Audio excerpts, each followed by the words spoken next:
Hai, selamat datang di channel alur cerita film Cinema Recap. Kali ini, Mimin akan membawakan alur cerita dari film yang berjudul Rebel Moon Part 2 The Scargiver yang rilis pada tahun 2024 ini. Film ini adalah lanjutan dari film Rebel Moon sebelumnya. Buat yang belum nonton, link ada di kolom komentar dan deskripsi guys. Film ini dibintangi oleh Ed Skrein, Michelle Huisman, dan Sofia Boutella. Langsung saja kita masuk ke dalam alur cerita film Rebel Moon Part 2 The Scargiver. Semoga.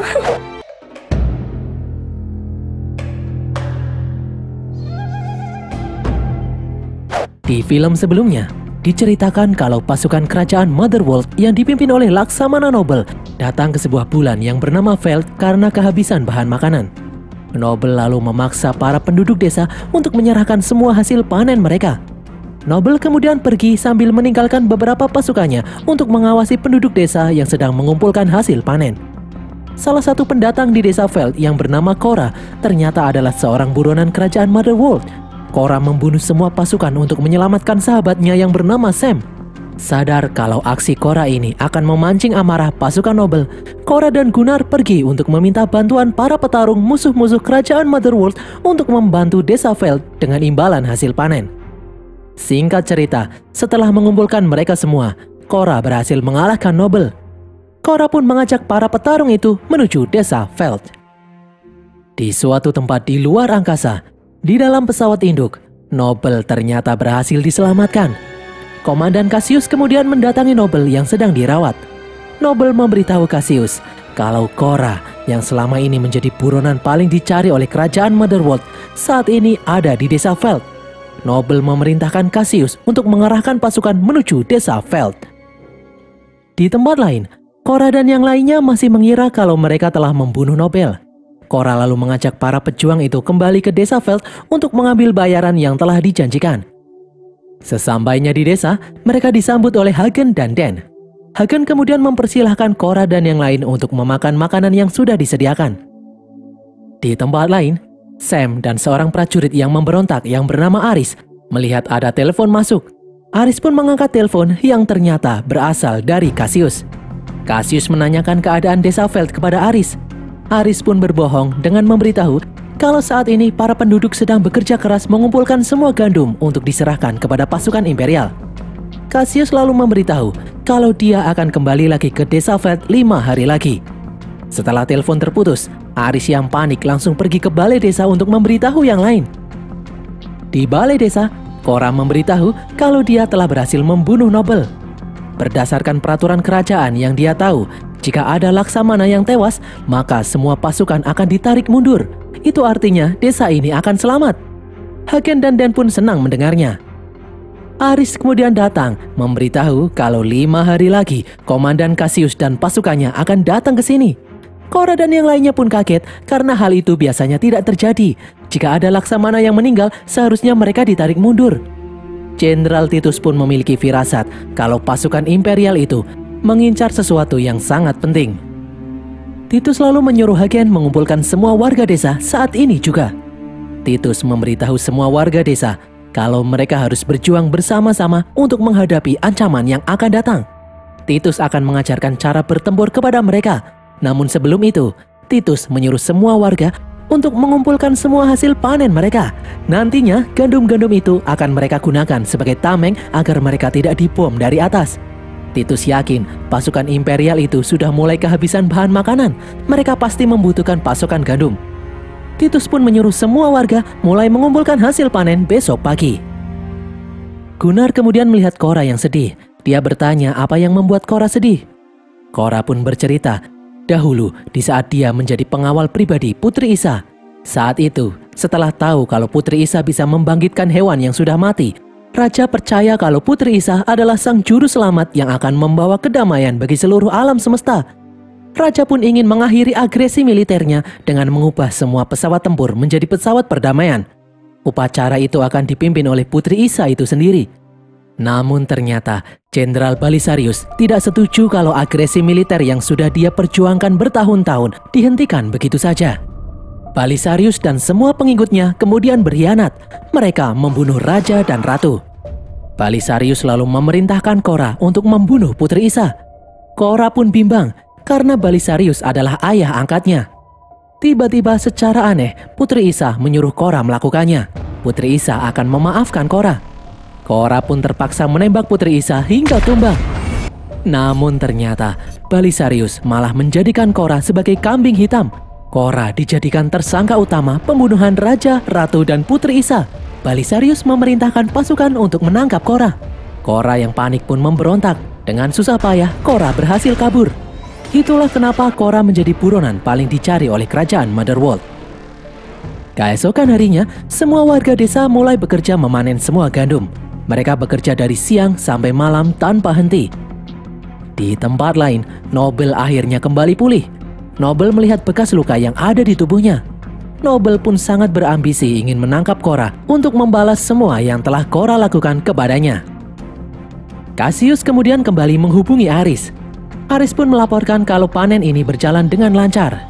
Cassius selalu bertanya mengenai prajurit lain yang tidak pernah terlihat. Aris berkata kalau semua prajurit sedang sibuk mengawasi warga desa.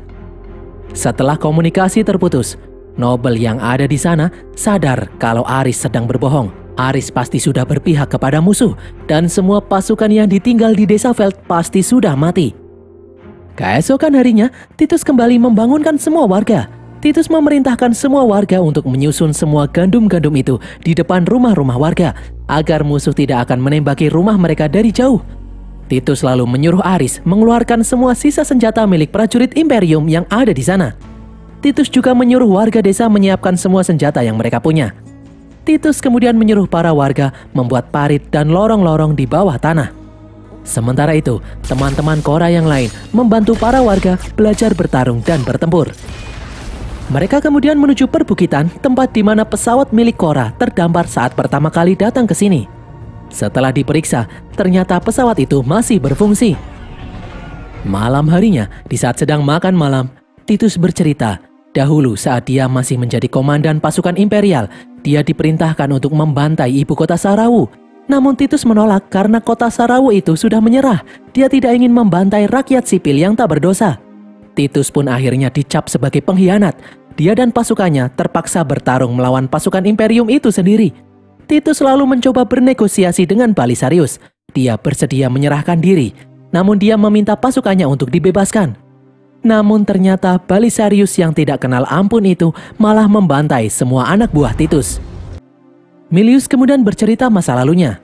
Dahulu desanya dijajah oleh kerajaan Motherworld. Semua penduduk desa disuruh melakukan kerja paksa. Pada suatu saat, pemberontak yang dipimpin oleh Darian Bloodaxe datang membebaskan mereka. Milius kemudian bergabung dengan para pemberontak untuk melawan Motherworld. Nemesis kemudian bercerita kalau dulu dia tinggal di desa nelayan kecil bersama keluarganya. Namun tiba-tiba pasukan imperial datang menghancurkan segalanya. Anak Nemesis tewas dalam kejadian ini. Amarah Nemesis menjadi dendam, membuat Nemesis menggunakan sarung tangan kuno yang bisa membuatnya bertarung, meskipun dia harus memotong kedua tangannya lebih dahulu. Sejak hari itu, Nemesis bertekad untuk menghancurkan Motherworld. Kini giliran Tarak bercerita masa lalunya. Tarak adalah seorang pangeran dari suatu planet. Ayahnya yang seorang raja dibunuh oleh pasukan Motherworld saat menyerang planetnya. Tarak ingin melindungi ibunya, namun ibunya menyuruh Tarak untuk kabur demi menjaga garis keturunan. Tarak pun kabur keluar dari planet. Dia tidak memiliki kesempatan untuk bertarung membela rakyatnya. Tarak pun berniat menebus kesalahannya itu. Dia berniat membalaskan dendam kematian kaumnya. Titus kemudian meminta Korra menceritakan masa lalunya, namun Korra menolak untuk bercerita. Hagen kemudian datang memberitahu kalau semua gandum sudah selesai disusun.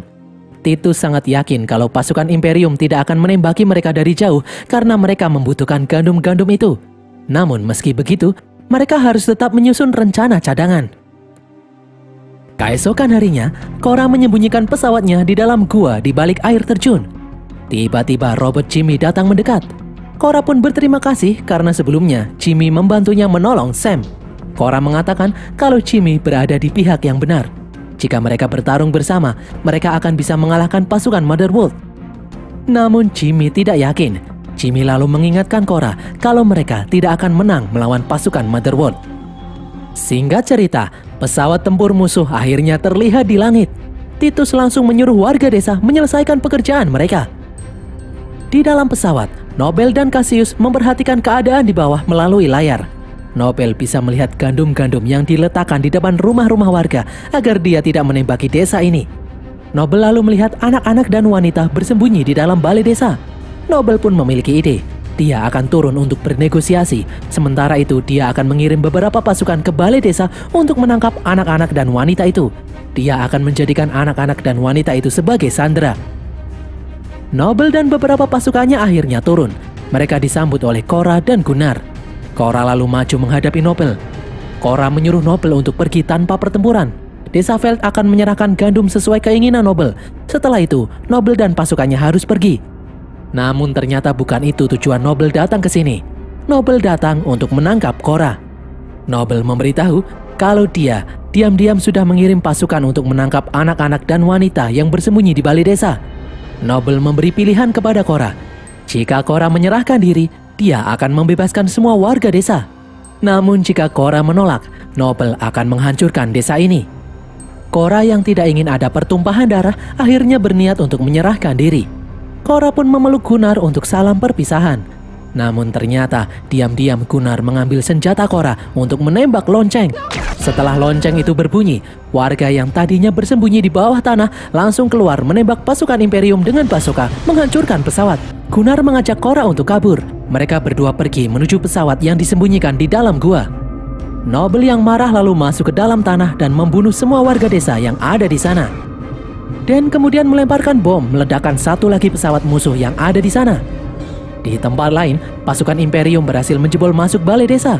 Ternyata di sana sudah ada Nemesis, Aris dan Sam yang menjaga para warga. Sam pun langsung menembaki musuh yang datang. Di luar, warga desa berniat menghancurkan satu pesawat lagi, namun Nobel mencegahnya. Nobel kemudian kabur dengan pesawat itu. Dan pun berhasil menyusulnya. Mereka berdua pun akhirnya bertarung. Namun Nobel yang jauh lebih kuat berhasil membunuh Dan dan melemparkannya. Di dalam gua, setelah masuk ke dalam pesawat, Cora dan Gunnar memakai seragam prajurit Imperium. Mereka berdua akan menyusup masuk ke dalam pesawat induk musuh dengan menyamar menjadi prajurit Imperium. Setelah menerbangkan pesawat, Cora menyuruh Gunnar mengeluarkan asap palsu di pesawat untuk mengelabui petugas di dalam pesawat induk. Dan berhasil, petugas di dalam pesawat induk membiarkan pesawat yang dinaiki Cora dan Gunnar masuk ke dalam pesawat induk. Di bawah, pasukan Imperial masih berusaha menyerang desa Veld. Titus memberi semangat kepada warga desa untuk melawan musuh demi menjaga desa mereka. Begitu pula dengan Tarak yang memimpin warga desa di tempat lain. Mereka tidak gentar meskipun harus mengorbankan nyawa. Nemesis yang melindungi anak-anak dan para wanita harus kehilangan salah satu tangannya. Namun dia tidak menyerah. Seorang prajurit lalu menusuk perut Nemesis. Satu anak kecil lalu maju menusuk prajurit itu, namun prajurit itu malah mencekiknya. Melihat hal ini, Nemesis lalu mengerahkan seluruh tenaganya untuk membunuh prajurit itu. Nemesis pun akhirnya juga tewas. Di luar, Titus dan Tarak berhasil memukul mundur pasukan Imperial.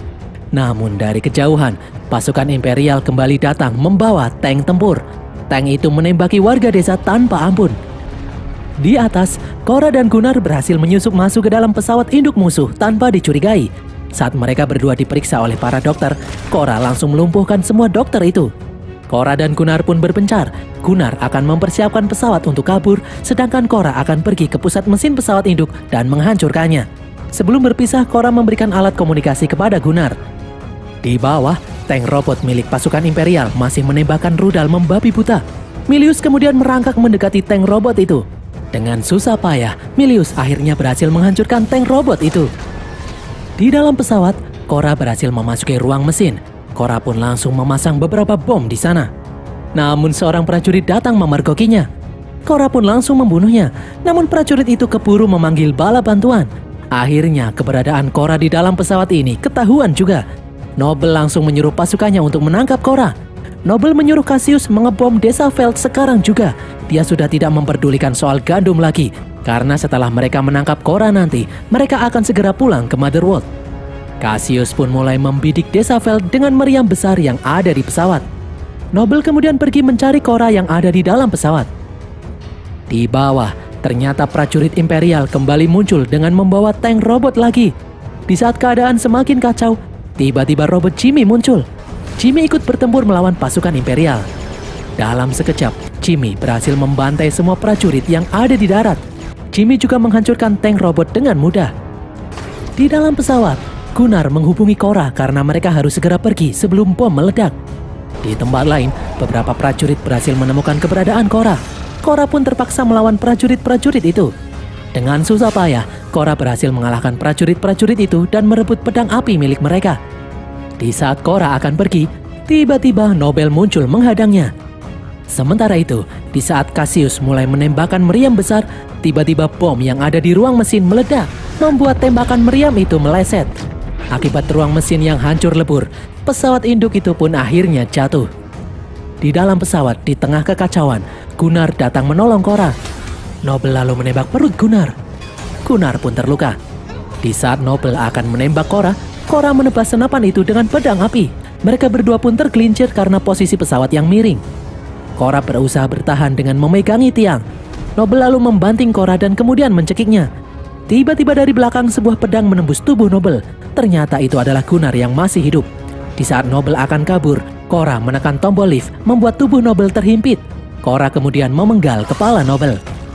Korra dan Gunnar pun bergegas pergi ke pesawat untuk kabur. Dari luar, para warga desa melihat pesawat induk musuh yang jatuh dan hancur berkeping-keping. Beruntung Korra berhasil menerbangkan pesawatnya tepat waktu. Setelah mendarat, Korra kemudian membawa Gunnar yang terluka keluar dari dalam pesawat. Gunnar yang sekarat itu pun berterima kasih kepada Korra karena telah menyelamatkan desanya. Gunnar pun akhirnya tewas. Di langit, tiba-tiba muncul pesawat-pesawat pemberontak yang dipimpin oleh Devra Blatex. Para pemberontak itu menembaki pesawat-pesawat milik pasukan imperial hingga tak tersisa. Semua orang pun bersorak karena telah berhasil mengalahkan pasukan imperial. Malam harinya, warga yang selamat membakar semua jasad orang-orang yang telah gugur. Sambil menangis, Korra akhirnya mengaku kalau dia adalah penyebab semua kekacauan ini. Karena dia adalah orang yang telah menembak Putri Isa. Titus selalu mengatakan kalau dia sebenarnya sudah tahu sejak lama. Titus tidak menyalahkan Korra atas kejadian itu. Titus selalu memberitahu kalau ternyata Putri Isa masih hidup. Putri Isa sangatlah kuat, dia tidak akan mati hanya dengan tembakan satu peluru saja. Titus pun mengajak Korra berjuang sekali lagi untuk menemukan keberadaan Putri Isa. Devra lalu berkata kalau mereka akan membantu Korra, begitupun juga dengan yang lainnya. Robert Jimmy kemudian berkata jika Korra berniat mencari Putri Isa, dia akan membantu Korra. Karena tugasnya adalah melayani garis keturunan kerajaan, yaitu Putri Isa. Dan berakhirlah alur cerita film Rebel Moon Part 2 The Scargiver ini guys. Semoga kalian terhibur. Pesan yang kita dapatkan dari film ini adalah jangan bersembunyi di dalam balai desa karena mudah ketahuan. Tulis kritik dan saran kalian di kolom komentar. Jangan lupa subscribe dan follow semua media sosial kami. Dan sampai jumpa di konten kami berikutnya. Bye!